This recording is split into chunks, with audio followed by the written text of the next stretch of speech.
ఈనాటి డీప్ డైవ్లోకి స్వాగతం. ఈరోజు మన ముందున్న మూల గ్రంథాల ఆధారంగా ఒక అత్యంత ఆసక్తికరమైన అంశాన్ని చర్చించబోతున్నాం. అవును, ఇది ఒక లోతైన మానసిక వల గురించి విశ్లేషించే సమయం. ఇతరులకు మంచి చెయ్యాలి లేదా ధర్మాన్ని బోధించాలి అనే ఒక స్వచ్ఛమైన కోరిక ఉంటుంది కదా.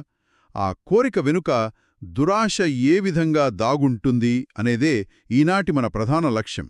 పైకి ఎంతో పవిత్రంగా కనిపించే చర్యల వెనుక మానవ మనస్తత్వం తనను తాను ఎలా మోసం చేసుకుంటుందో ఈరోజు మన ముందున్న ఆధారాలు చాలా స్పష్టంగా వివరిస్తున్నాయి. ఖచ్చితంగా. అయితే ముందుగా ఈ మూల గ్రంథాలు చెబుతున్న ధర్మదేశన కామత అనే భావన గురించి మనం వినాలి. ధర్మదేశన కామత అంటే ధర్మాన్ని ప్రచారం చేయాలనే కోరిక, ఇతరులకు జ్ఞానాన్ని పంచాలనే తపన. పైకి చూడ్డానికి ఇది ఎంతో నిస్వార్థమైనదిగా అనిపిస్తుంది. నిజమే. ఒక భిక్షువు తన జీవితాన్ని త్యాగం చేసి ఊరూరా తిరుగుతూ ప్రజలకు మంచి విషయాలు చెప్పాలనుకోవడం వెనుక ఎలాంటి స్వార్థం ఉండదని ఎవరైనా అనుకుంటారు. కాని ఆ పవిత్రత ముసుగులో కీర్తి ప్రతిష్టల పట్ల, లాభం పట్ల దురాశ ఎలా పుట్టుకొస్తోందో ఈ గ్రంథాలు చాలా అద్భుతంగా విశ్లేషించాయి. ఒక గొప్ప బోధకుడుగా సమాజంలో గుర్తింపు పొందాలనే ఆరాటం కూడా ఒక భయంకరమైన దురాశే అని ఇక్కడ స్పష్టమవుతోంది. సాధారణంగా దురాశాపరులు తమ స్వార్థాన్ని బహిరంగంగానే చూపిస్తుంటారు కదా. అవును, కాని ఎవరైతే తాము పేరు ప్రఖ్యాతుల కోసం బోధించడం లేదని బలంగా నమ్ముతారో వాళ్లే ఈ భ్రమలో ఎక్కువగా పడిపోతారు. వాళ్లలోని అహంకారం వాళ్లను ఎలా సమర్థించుకుంటోందో చూస్తుంటే చాలా ఆశ్చర్యం కలుగుతుంది. ఒక భిక్షువుకు ధర్మాన్ని బోధించడం తన బాధ్యత లేదా తన జీవిత లక్ష్యం అనే ఒక బలమైన భ్రమ ఏర్పడుతుంది. తాను సమాజాన్ని ఉద్ధరించడానికే ఉన్నానని, తన బోధనలు వింటేనే ప్రజలు బాగుపడతారని ఆ భిక్షువు నమ్మడం మొదలుపెడతాడనమాట. ఇక్కడే మనం మనస్తత్వశాస్త్రంలోని ఒక చీకటి కోణాన్ని గమనించవచ్చు. ధర్మాన్ని బోధించడం అనేది స్వతహాగా ఒక మంచి పని. అవును కదా, అందులో ఎలాంటి తప్పు కనిపించదు. ఆ పని అంత పవిత్రమైనది కాబట్టే దాని వెనుకున్న లాభం మరియు కీర్తి అనే అసలు ఉద్దేశాన్ని ఆ భిక్షువు గమనించలేడు. ఇదొక రకమైన అంధకారం. అంటే తను చేసే పని సేవ అనే ముసుగులో ఉంటుంది కాబట్టి తన దురాశను తానే గుర్తించలేడంటారు. 100%. తన ఉద్దేశం చాలా పవిత్రమైనది అని తాను, సమాజ ఉద్ధరణ కోసమే ఈ పని చేస్తున్నానని తనను తాను పూర్తిగా ఒప్పించుకుంటాడు. మరి ఈ ముసుగును గుర్తించడం ఎలా అనేదొక పెద్ద ప్రశ్న. పైకి చూస్తే అద్భుతమైన ప్రసంగాలు చేస్తున్నట్లు కనిపిస్తుంది.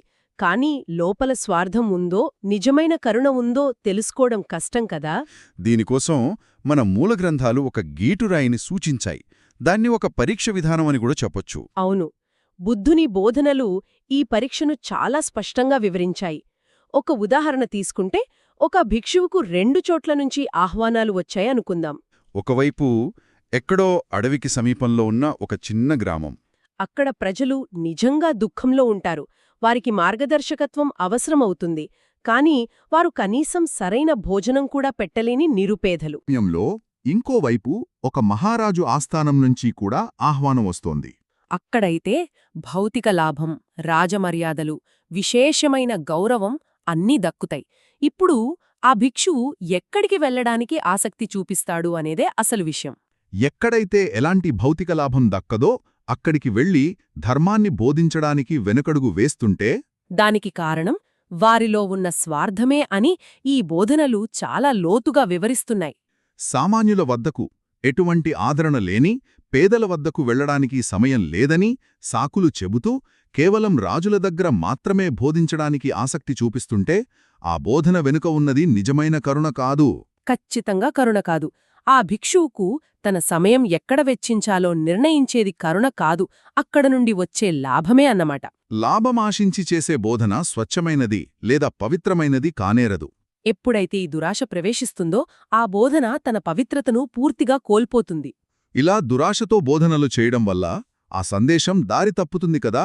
ఆ బోధనల సారాంశం కూడా మారిపోతుందేమో అనిపిస్తోంది. ఖచ్చితంగా మారిపోతుంది. ఉద్దేశం మారినప్పుడు బోధనల లక్ష్యం కూడా మారిపోతుంది.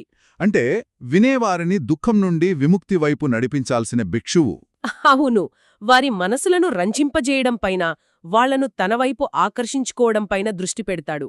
వినేవారికి ఏది వినసొంపుగా ఉంటుందో, ఏది వింటే వారు సంతోషించి తనకు ఎక్కువ కానుకలిస్తారో అదే చెప్పడానికి ప్రయత్నిస్తాడు. సత్యం కొన్నిసార్లు కఠినంగా ఉంటుంది గదా. జీవితం అశాశ్వతం, కోరికలే దుఃఖానికి కారణం అని చెప్పే చేదు నిజాన్ని ప్రజలు సులభంగా స్వీకరించలేరు. కాబట్టి ఆ భిక్షువు ఆ చేదు నిజాన్ని పక్కన పెట్టేసి వాళ్లకి ఇష్టమైనవి మాత్రమే చెబుతాడనమాట. ఈ ప్రక్రియలో ఆ సందేశంలోని సత్యం పూర్తిగా నీరుగారిపోతుంది. ఇది బుద్ధుల మూలబోధనలకు చాలా దూరమైపోతుంది. ఆశ్చర్యం కలిగించే విషయమేమిటంటే, ఒకప్పుడు స్వచ్ఛంగా ఉన్న బోధనలు కేవలం ఒక వ్యక్తి దురాశ వల్ల కలుషితమవుతున్నాయి. అవును, ఆ భిక్షువు చేసే ప్రసంగాలు క్రమంగా స్వార్థపూరితంగా మారిపోతాయి. తాను మూలబోధనల నుండి ఎంత దూరం వచ్చేశానో ఆ భిక్షువు కూడా గుర్తించలేడు. ప్రజలు తన ప్రసంగాలు వినడానికి వస్తున్నారు కదా అని చూసుకుని తానొక గొప్ప బోధకుణ్ణి అయిపోయానని ఊహించుకుంటాడు కదా. సరిగ్గా చెప్పారు. కాని అసలు ఉద్దేశ్యం ప్రజాదరణ పొందడం వైపుకు ఎప్పుడూ మళ్ళిపోయింది. ఇలాంటి బోధకులను మూల గ్రంథాలు వర్గీకరించిన విధానం ఈ చర్చను మరింత లోతుకు తీసుకువెళుతుంది. ప్రధానంగా 2 రకాలుగా విభజించాయి. అందులో మొదటి రకం స్వీయ వంచకుడు. స్వీయ వంచకుడు అంటే తమకు తామే అబద్ధం చెప్పుకుని భ్రమలో బతికేవారు కదా. అవును, తమ ఉద్దేశ్యం చాలా పవిత్రమైనది అని వీరు బలంగా నమ్ముతారు కాని లోపల దురాశ నడిపిస్తోందన్న విషయం వారికేమాత్రం తెలియదు. వాళ్లు తమను తాము పూర్తిగా మోసం చేసుకుంటారు. మరి రెండవ రకం వారు? రెండవ రకం వారు ఉద్దేశపూర్వక వంచకులు. వీరికి తమ గురించిన పూర్తి అవగాహన ఉంటుంది. వీరు తమకు తాము అబద్ధం చెప్పుకోరు. అంటే తాము దేనికోసం ఈ ధర్మాన్ని బోధిస్తున్నామో వారికి తెలుసు అన్నమాట. అవును, వీరికంతా తెలుసు. కావాలనే అధికారం, లాభం కోసం మిగతా ప్రపంచాన్ని మోసం చేస్తారు. మొదటివారు భ్రమలో ఉంటే రెండవవారు ప్రణాళికాబద్ధంగా వ్యూహాత్మకంగా మోసం చేస్తారు. అందుకే ఈ రెండవ రకం వంచన మరింత ప్రమాదకరం. ఈ మొత్తం ప్రక్రియను సూక్ష్మ మాయాని మన గ్రంథాలు చెబుతున్నాయి. సూక్ష్మమాయ అంటే అహంకారం, దురాశను ఒక పవిత్రమైన బాధ్యతగా మారువేషం వేయించడమన్నమాట. సరిగ్గా అదే. ఆధ్యాత్మిక మార్గంలో ఎంత పైకి వెళితే ఈ సూక్ష్మ మాయ పట్ల అంత అప్రమత్తంగా ఉండాలి. బయట శత్రువుల నుండి రక్షించుకోవడం సులభమేమో కాని మనలోని అహంకారం, మనలోని దురాశను పవిత్రమైన బాధ్యతగా చూపిస్తున్నప్పుడు దాన్ని గుర్తించడం కష్టం కదా. ఖచ్చితంగా కష్టమే. నిరంతరం మన మనసును, మన ఉద్దేశ్యాలను మనమే సూక్ష్మంగా పరిశీలించుకోవాల్సిన అవసరాన్ని ఇది నొక్కి చెబుతోంది. ఈనాటి ఈ మొత్తం విశ్లేషణను ఒకసారి క్రోడీకరిస్తే మనకొక బలమైన సందేశం అందుతుంది. మనం చేసే మంచి పనుల వెనుక మన అసలు ఉద్దేశాలను ఎంత తరచుగా ప్రశ్నించుకోవాలి అనేది స్పష్టమవుతుంది. అవును, ఇతరులకు సహాయం చేసే క్రమంలో మనం నిజాయితీగా ఉన్నామా లేదా అని ఎప్పటికప్పుడు చూసుకోవాలి. మనం ఒక పని నిజంగా ఇతరుల ప్రయోజనం కోసం చేస్తున్నామా లేక పేరు ప్రతిష్టల కోసమా అని గమనించుకోవాలి. ఎవరూ చూడనప్పుడు, ఎవరూ మెచ్చుకోనప్పుడు కూడా మనం అదే ఉత్సాహంతో ఆ మంచి పని చేయగలిగితే అప్పుడే అది స్వచ్ఛమైనదవుతుంది. ఈ జ్ఞానం దైనందిన జీవితంలో మనల్ని మనం ఎలా సంస్కరించుకోవాలో నేర్పుతోంది. మన ఉద్దేశ్యాలను ఎలాంటి పక్షపాతం లేకుండా నిజాయితీగా పరిశీలించుకోవాలి.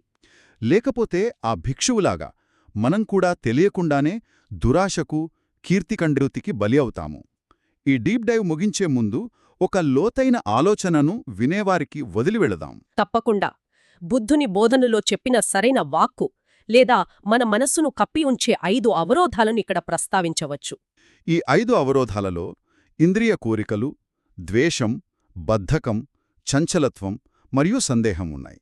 వీటి నేపథ్యంలో ఆలోచిస్తే ఒక ప్రశ్న తలెత్తుతుంది. మనం బయట ప్రపంచానికి చెప్పే సత్యాల కంటే మనకు మనం చెప్పుకునే సత్యాలే మనన్నెక్కువగా బంధిస్తాయా? నిజమే.